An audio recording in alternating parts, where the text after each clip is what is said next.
In this lesson I'm going to show you how to make this oval garnet solitaire ring, and I got the idea from this commission job that I've just finished. I really liked how the settings turned out, so I thought it'd be nice to make a simpler version with the one stone, and again I'm really happy with the way it's turned out. All you need are 3 pieces of silver, and this piece here is 1.5mm thick, and this is going to do the shank. It's 3mm wide, and the length of this, now it depends on the finger size you want, but use this project as a gauge for the size that you want. I'll do this a size N, and I've got 65mm long. It doesn't matter if you've got a longer piece, it just means you're going to cut the shoulders back later. For the bridge of the setting, I've got this 1.2mm thick silver, and this is 26mm long, which again is longer than I need, and it's the same width as this, it's 3mm. And for the setting, I've got 1.2mm thick sheet here, which is 8mm wide, and it's 16mm long. And as I said, it's 1.2 thick. Now the width of it has to match the size of your stone. So if you're using an oval stone like I am, then it's got to match the long measurement. It can be a little bit wider, that'll give you a bit of file up room.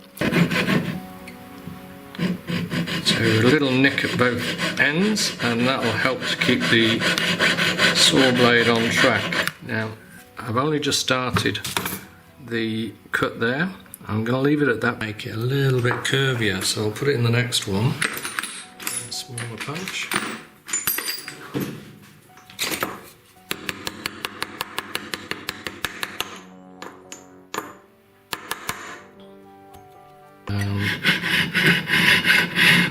So I generally say around about 2/3 to 3/4 of the way through, and again make sure that it has been annealed. If it hasn't been annealed and you do this next step, it could just break.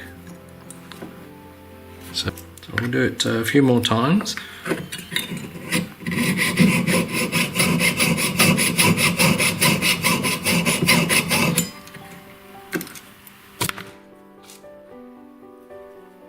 Want it dropping inside, so that's going well inside at the moment, so I'll keep going.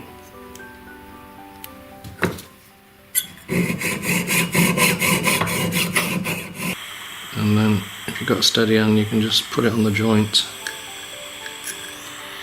like so.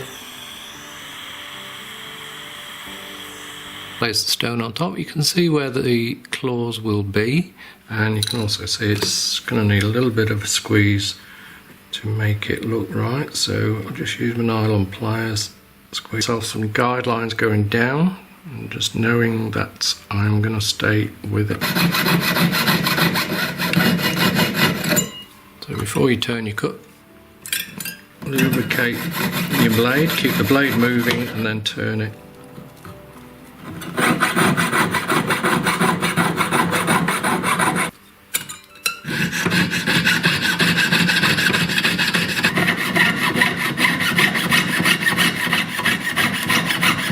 We need to get the shank made up and just see what is going to work best. I'll just file the inside of the claws as well. So I'm just trying.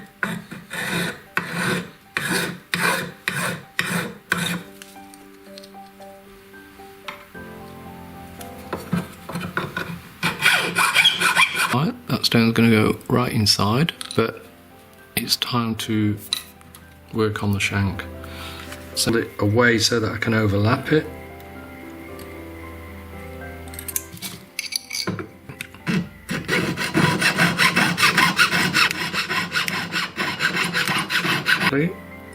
And there's no steps in the joint, we can solder it, and again it'll be hard solder.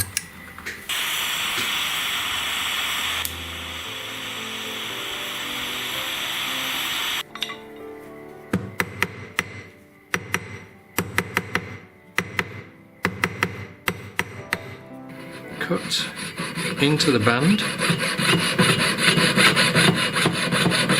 and then I'll use a square needle file to cut into it. See where it is in a minute. So I'm just marking from the little notch that I did on both sides, and again go most of the way through. Give it a pull together like so, and okay. Now we're getting closer.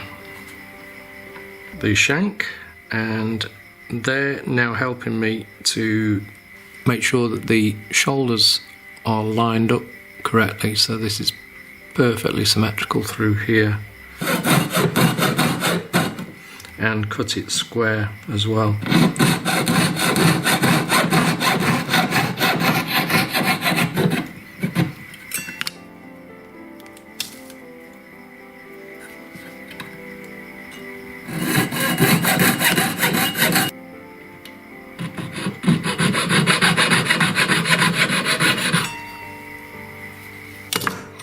These were a little bit long, so I'll just file them a bit. And do it bit by bit.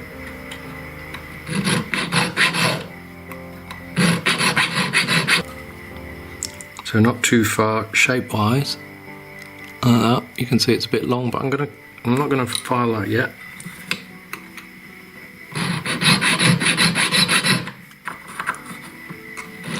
Be really careful now and just keep test fitting as I go.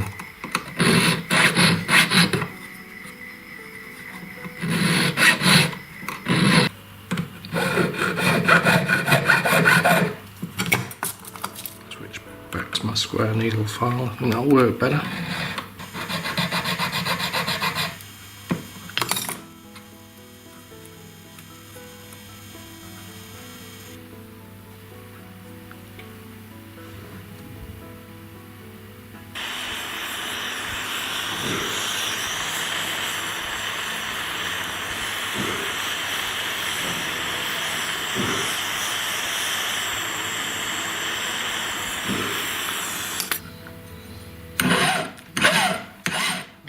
Now blend the shoulders into the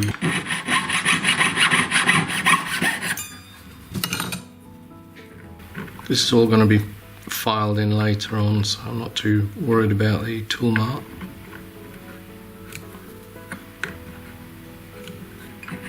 Just shorten the shoulders first and make sure you cut at an angle.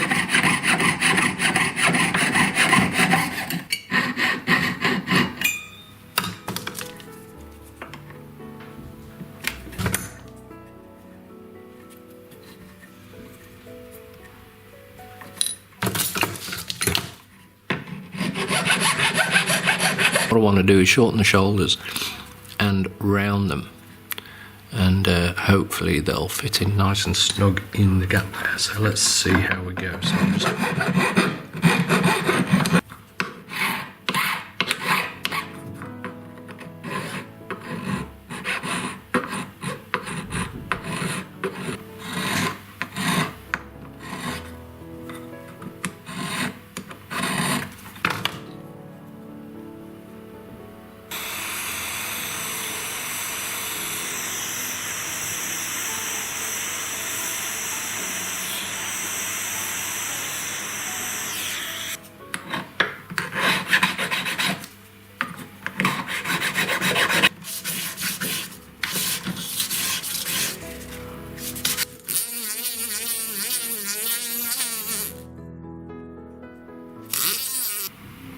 and that's how it's looking with the stone on top.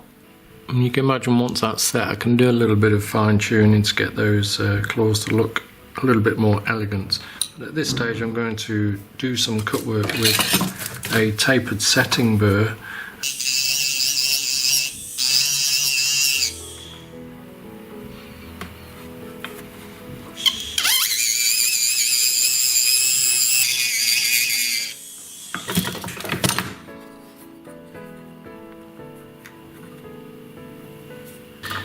So before I set it, I'm just going to file the side of the claws to taper it up towards the top.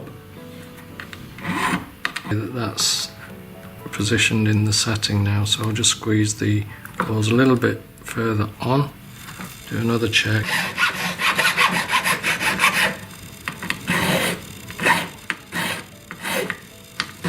Okay, the metal should move a lot easier now, so I squeeze directly down, check,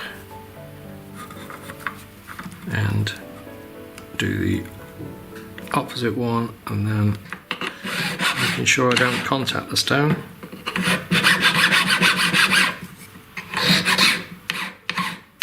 So naturally sort of forming a bit of a claw shape or triangular pointed shape. So I'm just going to exaggerate that a little bit. So I'm just file on top, and this you can just roll onto the very tip of the claw, and again just burnish it right on.